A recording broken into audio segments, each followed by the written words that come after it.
Good morning, or good afternoon. This is Chapter 4, Lecture A. Won't be a super long lecture today, but we'll start Chapter 4, dealing of slavery, freedom, and the struggle for empire. So focus questions for Chapter 4. How did slavery differ regionally in the 18th century? What were the meanings of British liberty in the 18th century? How did the Great Awakening challenge the religious and social structure in the colonies, and what was the impact of the 7 Years' War? So introduction to this. Alaudo Equiano, at 11, was kidnapped by slave traders. He'll be renamed Gustav Vasas. He learned to read and write in a school in England.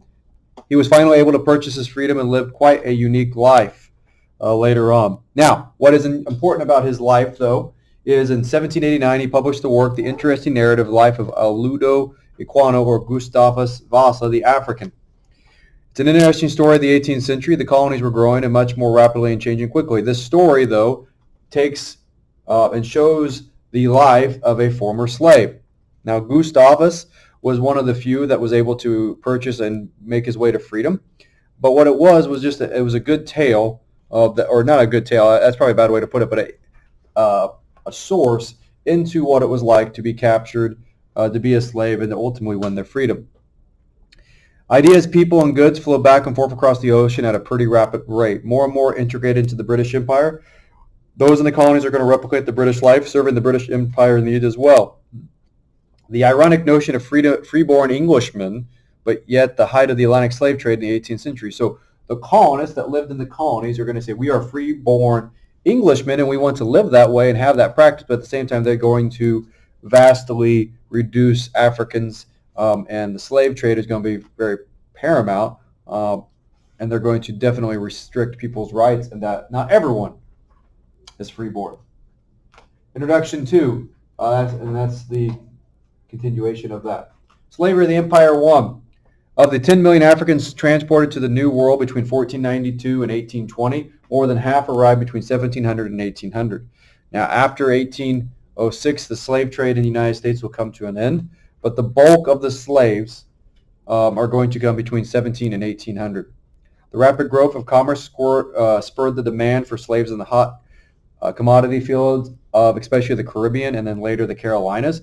The Atlantic trade, Caribbean remained the commercial focus of the British Empire initially here into the 18th century. A series of triangular trade routes, profits from slavery in England and the slave trade simulated the rise of ports like Liverpool and Bristol and others. This will also help finance the early Industrial Revolution in Britain, and it's going to bring a lot of money into the empire. John Woolman, the idea of slavery being connected with the black color and liberty with the white color. Basically what's going to happen is you're going to see the transformation from the late 1600s into the 1700s. Slavery is associated with blacks, and blacks are the slaves. So even if you have a free black person, their place in society is going to be associated with their skin color. Slavery in the Empire 2. African slave trade. Only a few African societies opted out of the Atlantic slave trade. Benin did this for a time.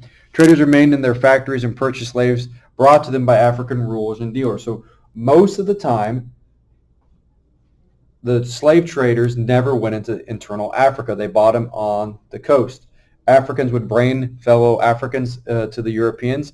This is a part of the slave trade that people often don't know, realize, or forget, or choose not to listen to.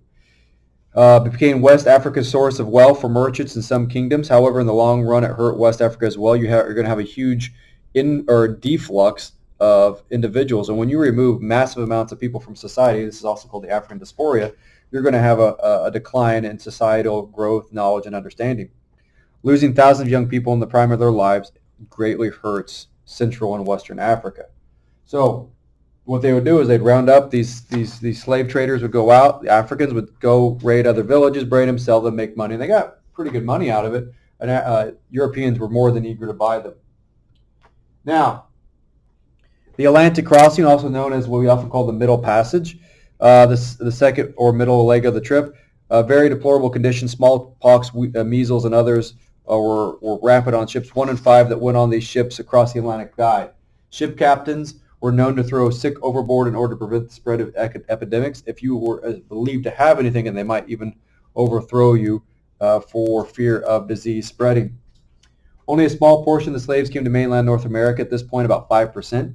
The vast majority landed in Brazil and the West Indies. Constant death rate, high demand on the sugar plantations is going to be driving the fuel here. 400 to 600,000 slaves were imported to what will become the United States. Now, the West Indies, Jamaica, Cuba, that whole area down there, the Bahamas, Caribbean, they are going to drive the slave trade for the first iteration of this. Now, Chesapeake slavery, going to slavery up, and here's a map if you look on the thing, shows you that. Slavery in the Empire 4, by the mid-18th century, three distinct slave systems are going to develop. You're going to have tobacco-based in the Chesapeake area, rice-based in the Carolina and Georgia area based off the environment, and then non-plantation slavery in New England and the middle colonies, and that's going to be more servitude or dock workers, more you would think city jobs. Largest notice, though, was near Chesapeake, where more than 270,000 slaves resided in 1770 alone, which was half the population. Moved further west from the Tidewater to the Piedmont. Most work in the tobacco fields, but thousands of others worked other skilled labor. They will transform Chesapeake society in an elaborate hierarchy of degrees of freedom. You have the large plantation owners who are going to have the large tobacco farms with the largest amount of slaves. Lesser plantations, which is the second rung there, they're going to have a few slaves and some plantations of tobacco, but they're not huge. Then you're going to have land-owning yeomen. They're going to be like the small farmers who have their own land but no slaves. And then you have convicts, indentured servants, and tenant farmers who are working for these either yeoman farmers or lesser planters. And then you're going to have at the very bottom of this hierarchy slaves. Violence is at the center of it. People would be beaten into obedience, especially the slaves in the lower class. Race took on the most important element of this, as blacks were associated as lowly class. Moving on, slavery empire, that was 5. Now we're moving on to 6. I did 2 slides there. Rice Kingdom. Introduction of rice, development of large-scale importation of slaves. Indigo also helped this with the cultivation of slaves. So rice and indigo in those Carolinas specifically will become the main production. Rice production requires considerable capital investment and large amounts of land. Rice farmers in South Carolina own far more land and slaves than their counterparts in Virginia. It was also less populated and lots more area for them to cultivate with the rice.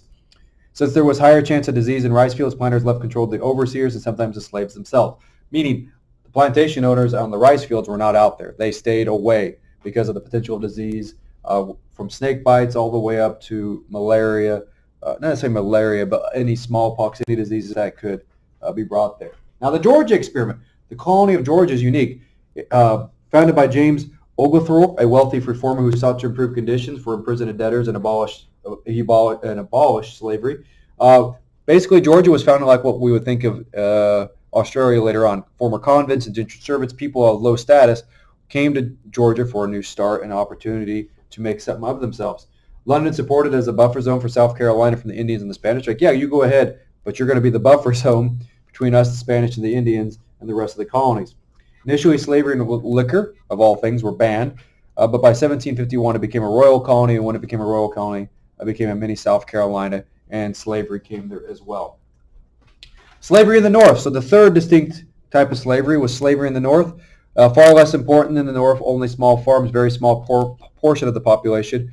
You could bring suits in courts, testify against whites, own property, even have severe punishment laws to protect slaves. Most were domestic workers, and slavery will never become a main, huge impact on the North. Now, it is up there, but at the end of the day, slavery is not as far-reaching as it is in the rest of the colonies. So as a recap of this first portion here, slavery in the empire, it's going to expand into the colonies, obviously, but there's the 3 distinct reasons. The Chesapeake region, which is tobacco, the North, which is domestic servants, and then you have the South, which was rice and indigo. So you have really 3 different cultures that are uniquely similar but yet uniquely different. So this will conclude today's lecture, and we'll pick up with slave cultures and slave resistance next time.